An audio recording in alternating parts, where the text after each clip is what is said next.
Salut la famille, j'espère que vous allez bien et que vous avez la pêche. Dans cette vidéo, je voudrais qu'on puisse voir ensemble, est-ce que c'est avantageux d'acheter des voitures à Dubaï ou pas? Est-ce que c'est avantageux d'acheter des voitures à l'étranger? Est-ce que c'est avantageux d'acheter des voitures directement à Kinshasa? On va le voir juste après dans cette vidéo.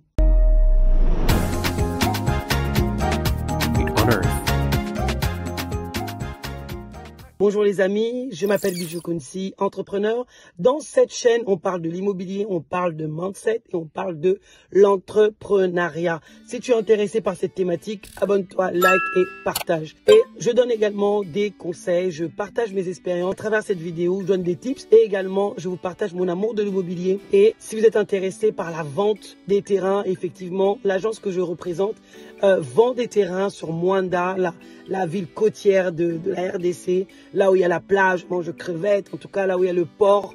Il va avoir le futur port, le grand port où il va avoir beaucoup d'activités. Donc si tu veux t'embarquer dans cette aventure, créer des Airbnb, créer des flats ou même simplement avoir des villas dans la ville côtière de Mwanda en RDC en tout cas, reste connecté à cette chaîne, écris-moi en privé et je t'enverrai la plaquette si tu es intéressé. Je fais du meublé également à Kinshasa et pas mal d'activités également d'accompagnement. Donc si tu es intéressé, écris-moi en privé, je me ferai un plaisir de t'accompagner. Aujourd'hui, cette vidéo, je vais vous parler de mon expérience à Dubaï. J'ai été à Dubaï pendant plusieurs jours, je me suis beaucoup baladé, Dubaï ne dort pas.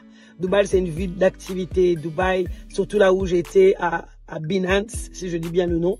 Donc c'est vraiment une ville qui bouge. C'est une ville commerciale. C'est une ville qui 22h, 23h, minuit, 1h, 2h, 3h, encore des magasins ouverts. Donc c'est vrai que c'est chaud. Excusez ma voix, je suis un peu enrouée. Donc c'est vraiment des villes et c'était, en tout cas j'ai vécu une vie très intense vu que je fais du business, donc je regarde un peu toutes les choses qu'il y a, les opportunités. Et donc ce que j'ai remarqué surtout, c'est que par rapport à certains business, Dubaï est un pays d'importateurs. Donc pour ceux qui sont vraiment intéressés à Dubaï touristique c'est bien. Dubaï pour 2-3 petites choses ça peut être intéressant, surtout si tu as des choses à faire, si tu veux prendre une voiture et tu veux charger des choses pour que ça soit plus rentable, c'est bien. Sinon si tu pars faire un business de vêtements, un business d'accessoires, un business, la Chine ou la Turquie reste meilleur par rapport à ça parce que Dubaï est vraiment un pays qui importe, il ne fabrique pas grand chose. Ils importent au maximum, donc tu peux trouver moins cher ailleurs. Mais comme aussi ils importent en gros volume, donc les prix sont quand même intéressants, mais tu trouveras plus intéressant au prix d'usine ailleurs. Dans cette vidéo, je vais me focaliser plus sur la vente de voitures. Après, si vous êtes intéressé sur d'autres sujets, vous pouvez très bien m'en dire ou me parler sur le commentaire. Donc, ce que je voulais partager avec vous, c'est surtout sur les voitures. Beaucoup de amis, des frères congolais de Kinshasa parlent beaucoup de Dubaï. On entend beaucoup les voitures viennent de Dubaï. On entend beaucoup cette voiture-là achetée à Dubaï. Beaucoup sont des voitures volant à droite. En Europe et la RDC, la sécurité routière ou tout ce qui est code est conçu pour une voiture de volant à gauche. Mais à ma grande surprise, il y a énormément de pollution de voitures de volant à droite. Alors moi-même, quand je conduisais à Kinshasa, ça me posait un petit souci parce que en termes de sécurité, mais c'est surtout en termes de visibilité, il est difficile. Quand tu as un volant à gauche, alors qu'on a des chaussées pour des volants à droite plutôt pour des volants à gauche, je peux voir facilement les gens arriver. Voilà, si je me mets ici. Mais si je suis ici, je peux difficilement voir les gens arriver de par là. Et donc, on est obligé de faire des copilotes avec des personnes qui sont à côté. Donc, je ne comprends pas trop ce système-là. Alors qu'à Dubaï, il n'y a aucune voiture qui roule avec un volant à droite. Il n'y en a pas. Toutes les voitures sont à gauche comme à l'Occident. Toutes les voitures sont à gauche. Il n'y a que les États-Unis, Londres, qui ont des volants, peut-être d'autres pays que je ne connais pas, mais qui ont des volants. Moi, j'ai déjà vu Londres et les États-Unis sont des volants. Leur volant est à droite. Mais donc, ce qui est normal, c'est que les codes, les routes sont faites aussi dans ce sens-là et pas nous. Donc, ça pose un réel problème. Et moi, j'étais à Damaj, je le prononce mal. Hein. C'est la ville où il y a énormément de voitures. C'est la ville de voitures parce que chaque secteur a sa spécialité. Mais ça, on trouve énormément de voitures, des prix, etc. Et donc là, ce que j'ai pu remarquer, c'est que les voitures qui sont achetées, j'ai discuté avec les concessionnaires, c'est que la majorité des gens qui viennent acheter, ils viennent acheter des voitures volant à gauche, bizarrement. Alors qu'il y a des voitures de volant à droite. Pourquoi d'après vous? Parce qu'on aime trop le moins cher. On aime trop le moins cher. On n'aime pas la qualité. C'est comme les gens qui disent, l'Africain dit souvent, je suis africaine aussi d'origine. C'est vrai que je vis aussi entre deux continents. Mais c'est vraiment pour qu'on puisse changer aussi de mindset. Parce que c'est ça aussi cette chaîne. Qu'on change aussi de mentalité. Parce que vraiment, c'est un peu controversé. Vous voyez, c'est que les personnes, que ça soit en Chine, en Turquie ou à Dubaï, à partir du moment qu'on cherche la qualité, qu'on veut donner la qualité, on trouvera la qualité, on donnera la qualité. Parce que rien n'empêche qu'on trouve une voiture à volant à gauche et qu'on emmène une belle voiture et qu'on vend. Mais comme les voitures volant à gauche sont chères et que les gens aiment le moins cher, ils vont se dire Dubaï, ils sont pas bien, ils vendent que des voitures. Non, Dubaï est bien. Ils ne vendent pas que les voitures volant à gauche, non. Leurs voitures eux-mêmes, ils roulent avec des volants à gauche.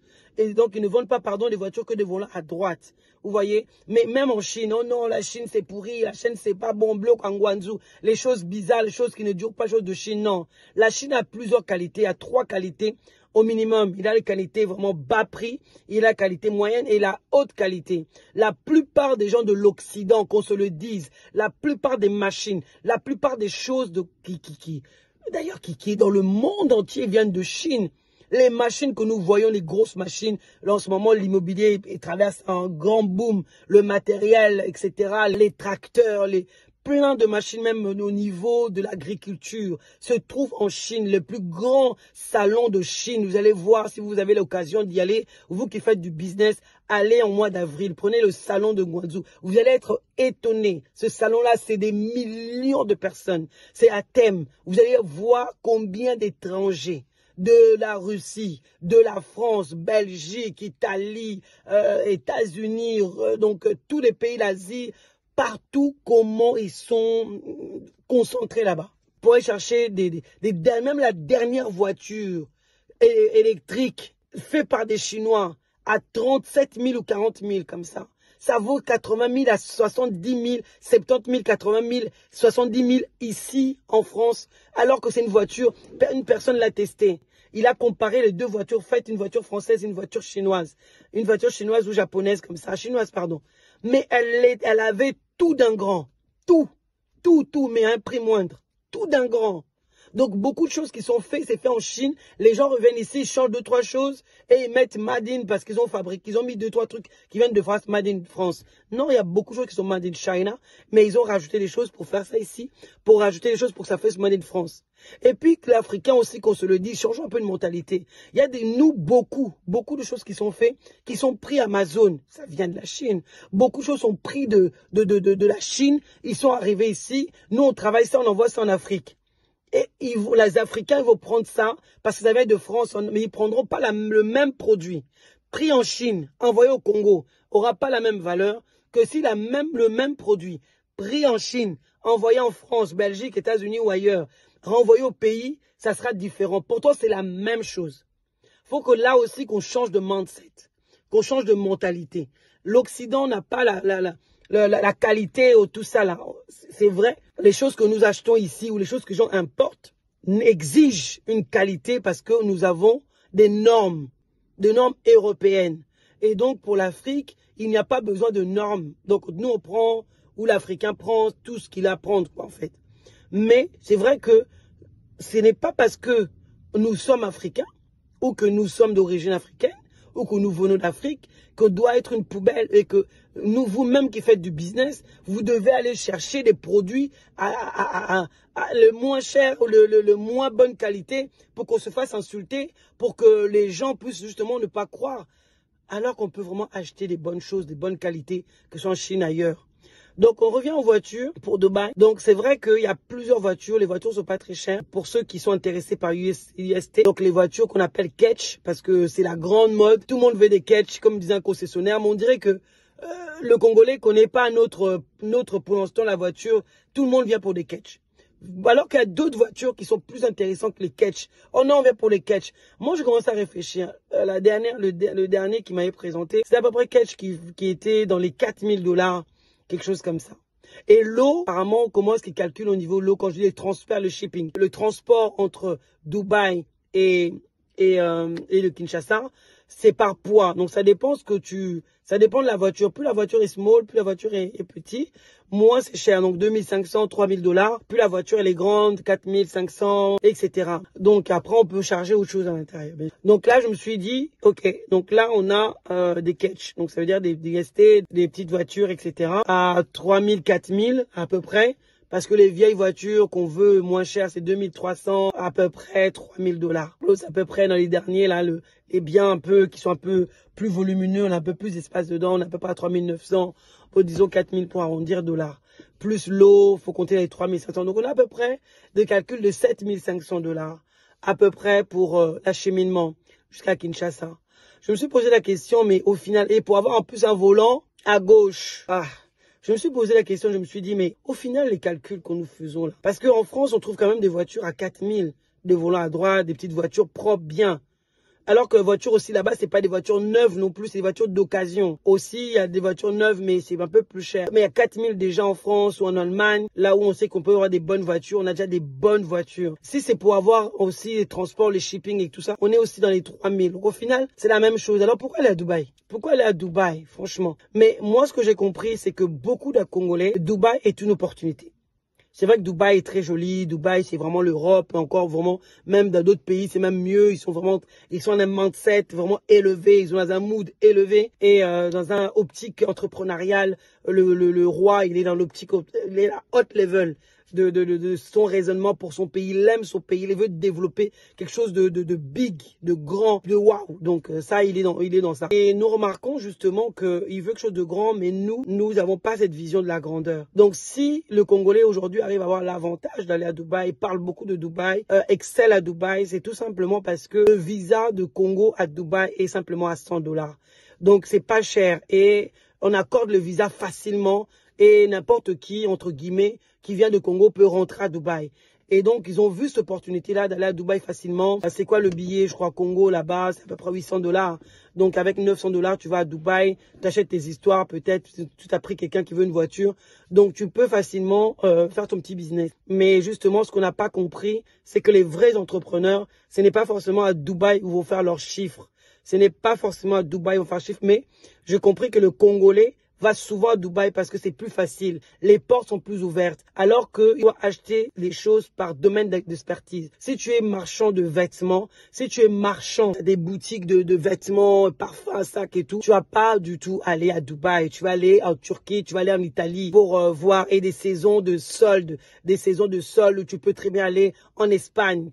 Mais c'est vrai que le coût de billet ou peut-être que tu n'auras pas le visa. Donc la Turquie reste quand même un endroit qui est accessible aux Congolais ou à laquelle il va plutôt se retrouver. Tu es quelqu'un, tu vois beaucoup d'appareils électroniques, des accessoires, des choses comme ça. La Chine, prends pas n'importe quelle qualité, prends la bonne qualité. Reste pour toi une bonne opportunité. Tu fais du bâtiment, c'est la Chine. Donc il y a plusieurs endroits et la Turquie également. Donc il y a plusieurs choses que vraiment faut juste savoir que beaucoup vont à Dubaï pour acheter des voitures parce qu'ils ne connaissent que Dubaï. Le Congolais, quand il entend Dubaï, voiture, donc pour lui, c'est que ça. Alors que si tu es Congolais, effectivement, tu vas à Dubaï, mais cherche les volants à gauche qui va nous faciliter la vie. Mais si tu es en Europe, je ne pense pas que tu dois aller à Dubaï pour aller acheter ta voiture ou faire appeler quelqu'un qui va aller t'acheter la voiture en Dubaï. Je trouve qu'il n'y a pas beaucoup de sens à ça. Et j'ai remarqué une chose, c'est qu'à 7000 $, en tout cas à Kinshasa même, tu as déjà même des cash à 5000 $. Et avec de bons volants, parce qu'il y en a aussi qui viennent de l'Europe, qui descendent leur voiture à bas prix, à 6000, trouvent une belle voiture. Donc finalement, j'ai fait les calculs. Je n'ai pas trouvé ça très intéressant. Donc je ne sais pas qu'est-ce que vous en pensez. Dites-moi dans les commentaires ce que vous en pensez pour rapport à ce business-là. Mais en tout cas, beaucoup sont intéressés parce que beaucoup sont dans les choses de mode. Moi, j'aime bien voir par moi-même. J'aime bien quand on me dit, moi-même, je vérifie. Je ne fais pas les choses pour faire, oh, on a dit, on a fait. Non. Quand on a dit, on a fait, mais toi-même, tu fais un business. Qu'est-ce que tu es parti voir? Est-ce que tu as mis tes calculs? Parce que c'est ça aussi notre communauté. On n'aime pas calculer, on n'aime pas aller se mettre un business plan. Allez. On veut commencer un business, on écrit, on a besoin de ça, ça coûte combien, on a besoin de quoi, on a besoin de quoi, comment je vais faire ceci pour checker un peu tout ça et se lancer. Parce qu'on ne fait pas un business au hasard. Tout est intentionnel. Tout doit se calculer. Comment je vais faire? Ma marge sera de combien? Dans 5 ans, dans 10 ans, ma vision, elle est quoi? Elle est comment? Comment est-ce que je vais traiter mes clients? Comment est-ce que je vais faire ceci, cela? Je ne dis pas que tout sera parfait parce que rien n'est parfait.